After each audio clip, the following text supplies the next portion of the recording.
one of my recurring themes on the channel is comparing the adventure you might go on in a game to the adventure which we all share as we try to make our way through life. And one of the major things that we have to experience as we go through life is the concept of what many call a midlife crisis. And what I think is interesting about this is that the midlife crisis is a uniquely Western construct, at least in my opinion.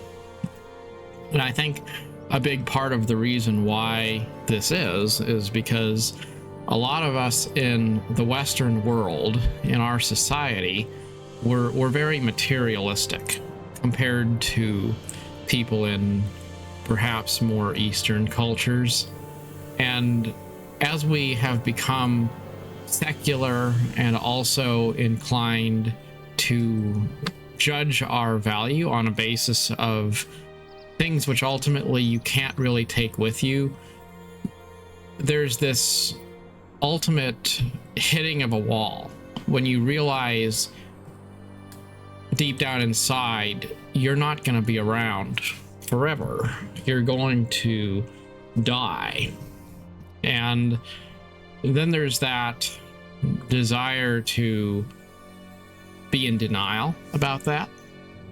And that period of being in denial of a lie that you have told yourself, that's essentially what a midlife crisis is. And so maybe instead of accepting the truth, a person works on finding new ways to continue that pattern of denial.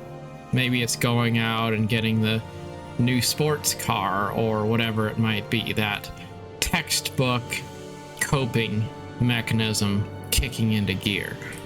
And the point I'm getting at is, how do you avoid a midlife crisis? And I think you can have such a crisis regardless of what age you might be. It's not really about how old you are, though young people tend to be probably less likely to be in that situation than perhaps older people. I think that's fair. But we are we're inclined to be in denial about things. And if you accept the truth, then you acknowledge that you're not that centerpiece around which the entire cosmos revolves. You understand that you're here for a temporary period of time, and that's normal. That's just the truth. And then you focus on living every day in a way that is meaningful. So what can we do? What can you do to be in a good place mentally, to go through life and not be neurotic, not be going crazy inside because you feel like you have something to prove, or you feel disappointed because life is humbling? I think what you can do is to create a lifestyle which is based around having a good day today, not around achieving something down the road. And it's sort of like if I said, I want to finish The Lord of the Rings online. I want to get to the end. I want to do all the quests in the game. I want to be able to say that I completed it. Well, that's That's great if I finish the game, but what if I don't? What if I never get around to it? What if something comes up in life and I never log in again?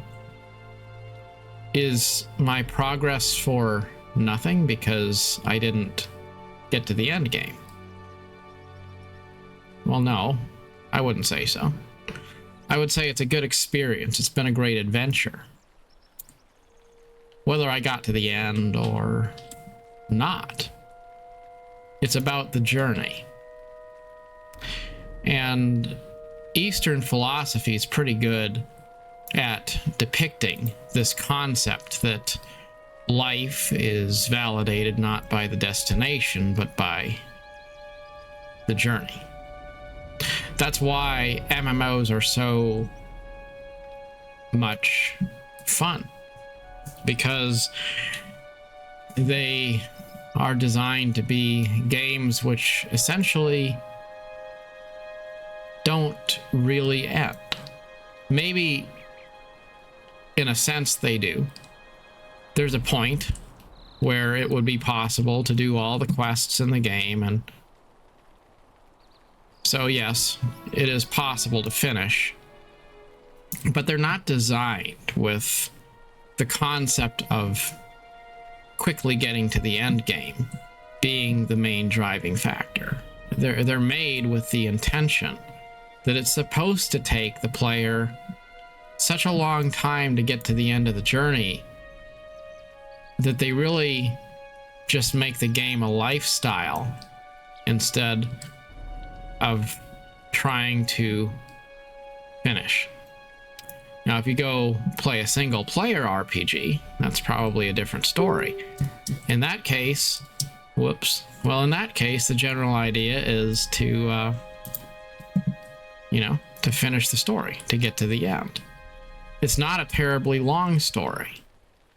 There's a lot less grinding between you and the functional end game. And so it's easier to be focused on just finishing up so that you can play another game. But not finishing, that's something that's not really in our nature. To say, my goal is not really to be a completionist, because I would rather accept the fact that life is itself largely complete without me needing to finish anything. That's not easy. It's not in our nature to have that attitude of not needing to finish in order to be complete. Just like a tree in the forest, it doesn't need to grow to a certain height in order to be complete or tall enough. So how do we, I guess, find peace in life when we have this sense of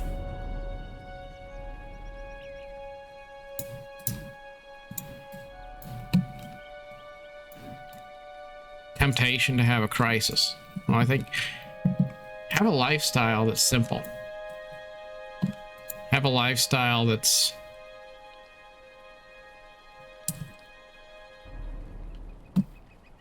not requiring things to be what they're not.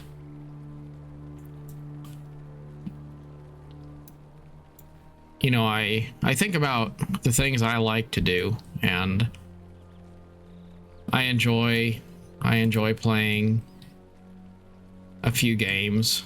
I enjoy going for a walk around the neighborhood. I enjoy maybe going on a road trip and seeing a place that I haven't seen before or haven't seen for a while. I enjoy literature, and there's a few different interests I have. And I think about those things and I think, well, if I was old, approaching the end of my life, how many of those things would I have to give up? And I don't know, probably none of them really, because you can be slower or older or whatever, and you can still do a lot of the things that you've always done. But now imagine if my hobbies were different. Imagine if they were more like, I want to be a pro wrestler. Okay, well, I can be a pro wrestler until I get to the point where I'm not young enough or healthy enough or fit enough to be a pro wrestler, and then what? Or I could say my goal is to be at the top of the career ladder. I want to outrank everybody. I want to out-earn everybody. But then what happens when it's time to retire? What happens when you get to the end and you realize, you know what? I don't have anything else to do. I'm done. It's somebody else's turn now, right? Then how do you deal with that? When you have made your whole life all about getting to the top, and then you realize you're done. Can you make peace being at the bottom when you've spent your whole life trying to make your way up? Probably a lot harder. And I think there's a lot of people who go through various aspects of life trying to convince themselves that they're going to live forever, like you're going to be invincible, you're going to be gaining more power, you're going to be leveling up, you're going to be doing all these things, and then you have this fear of, well, what if I don't get to the end game? What if I leave achievements on the table and I'm never able to get to those? Well, that's an uncertainty that's hard to deal with, and then you also have that sense of losing achievements, because you get an achievement and you think, well, that's great, like now I've arrived, I've got there, I'm at the top, right? That's great until you realize that you're not gonna stay there, right? Like you could be the strongest, healthiest, sexiest, fittest person on earth, and you're going to have none of that at the end of your life. So if those are the things that you've been worshiping, then you're going to have a rude awakening at some point. And that could very well manifest itself in the form of the classic textbook midlife crisis. That you're doing crazy things to lash out and be obnoxious because you're struggling to cope with the fact that you are mortal, when you've been lying to yourself and trying to say everything revolves around me for a long time. And then something deep down inside is reminding you every day, my time is limited, right? When you kind of make peace with the fact that you're on your way out and you're not going to be around forever, well, then that's the first step toward being in a good place in life, being in a place where you can truly enjoy the life and the time that you have.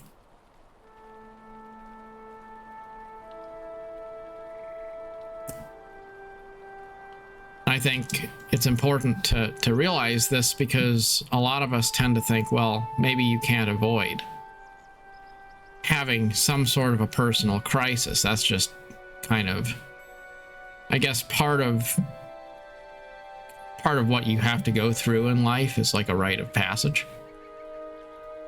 But I don't really think so. I don't think it's a rite of passage that everyone has to go through. I think it's just as simple as if you don't tell yourself lies, then you're not going to be surprised when you are faced with the truth. But if you do tell yourself lies, then sooner or later that'll catch up to you. It's really just that simple. You know, I always think it's interesting how there's people who will be heavily religious and they are extremely spiritual people.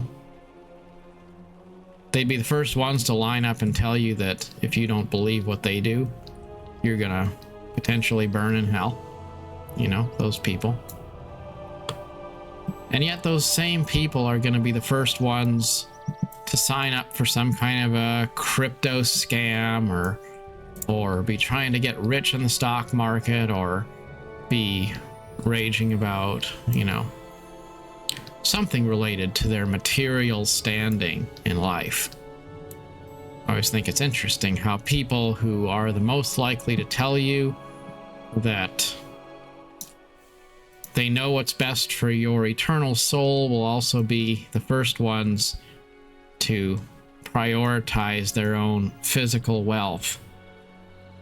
So, you know, like I saw this picture of a enormous church, looked just like a stadium being built in Africa. Some Nigerian preacher is building a mega church in Africa. So, you know, tithes and offerings, right? So, can't help but wonder, you know, this guy that's going to tell all the poor people about how they should tithe 10% and not be selfish or materialistic, he's going to be able to build a mega church to honor his service to God. There's a lot of scams out there. Scams about money, scams about faith.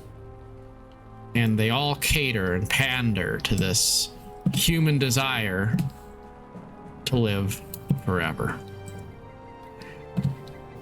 A lot of people, if they can't,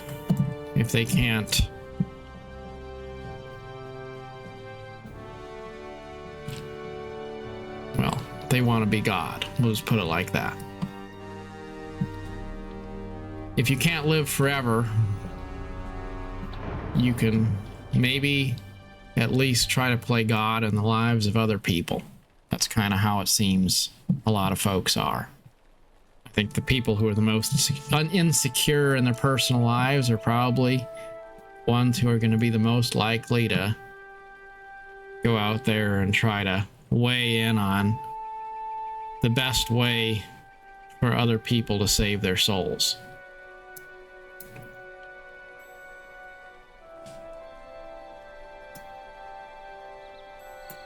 But if you live a simple life and you just accept the fact that you're on borrowed time, then, you know, does it really make a difference?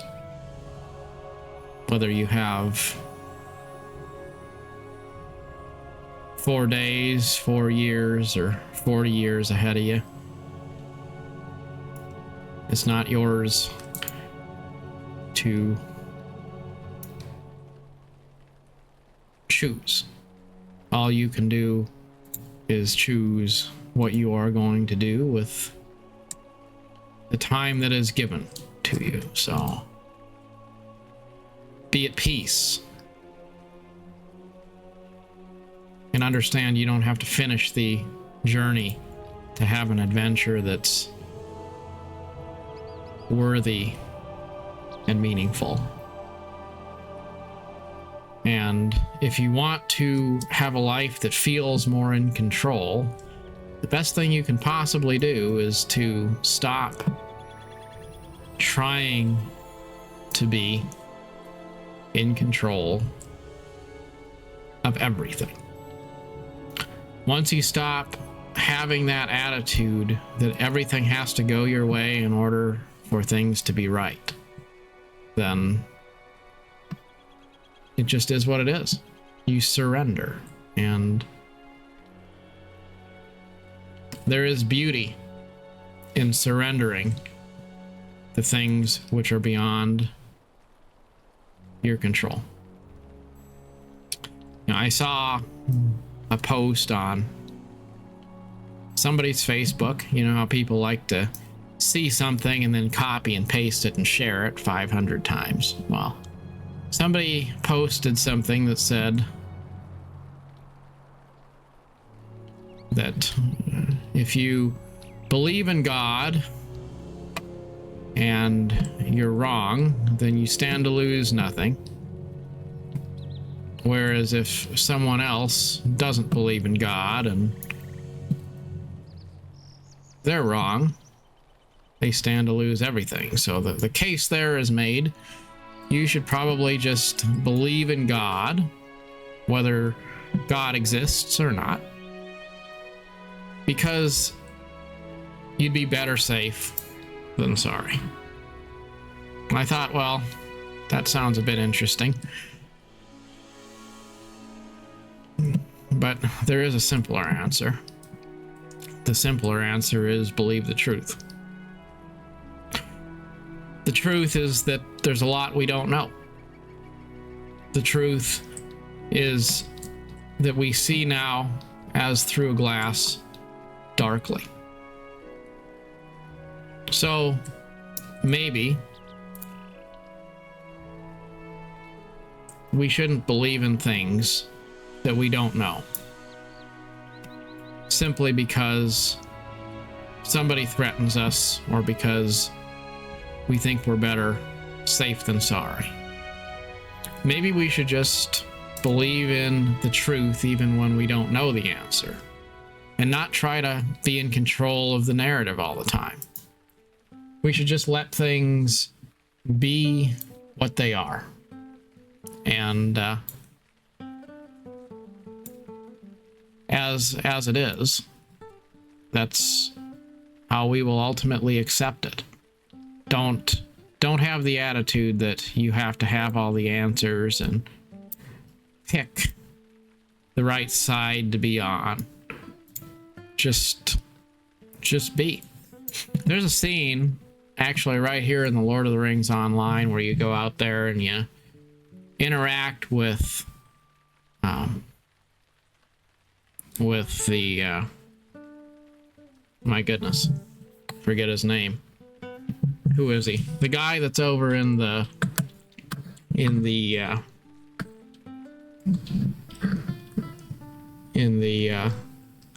house at the edge of the old forest.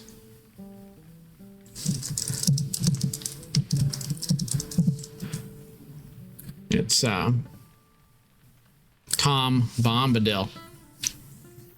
Anyway, the question is, who is Tom Bombadil? And he just is this kind of eccentric character, and no one really knows who Tom Bombadil is. And his wife is a water spirit, and she says he just is what he is. And he's kind of like a sort of a god-like figure in the Lord of the Rings. Always has been a mysterious figure. But that explanation of him being just being what he is, and that's all. There's no need for any further explanation. He's just a guy that lives in the forest and sings to himself and dances in the river. That's it. It's kind of like that biblical passage that says God is the I am that I am, the Alpha and the Omega, the beginning and the end. So what is truth? What is God? Well, God is the sum of all things that are, all things that ever have been, all things that ever will be, the sum of all truth. God just is all that is, and that's answer enough. And so as we are all part of that great sum of all things, it's impossible for life to be anything other than complete. So there's not really any reason for us to be in control of the narrative, because it's not really our story to begin with. It's sort of like me adventuring in this game. You know, I do the quests, I run around, I level up, I kill the monsters, I experience the story, but the truth is the story has already been written. The world has already been made. I don't need to finish the game in order for the game to be complete. So don't make the mistake that your life, which is there for you to enjoy and to have a sense of joy from being part of, don't make the mistake of thinking that that you have to do something in order for it to be complete. It was completed so that you could enjoy it. And sometimes we as creations, we feel like we have some duty to be the creator. And well, sometimes it's worth remembering that in the great scheme of things, all we are is a spectator in a dance which has already been written, a story that's already complete. And when you know that, then, well, log in every day and do a few more quests and enjoy the story because it was written for your enjoyment. But try not to be too stressed out. Try not to worry about all of those things that make you feel uneasy because, well, it's your choice whether you live your life that way, but there really is no reason to spend the short amount of time that we have in life being frustrated and raging against the darkness or trying to be in control of things which are beyond us. As always, life has loveliness to sell, so buy it. Never count the cost. As always, thanks for watching. Till next time.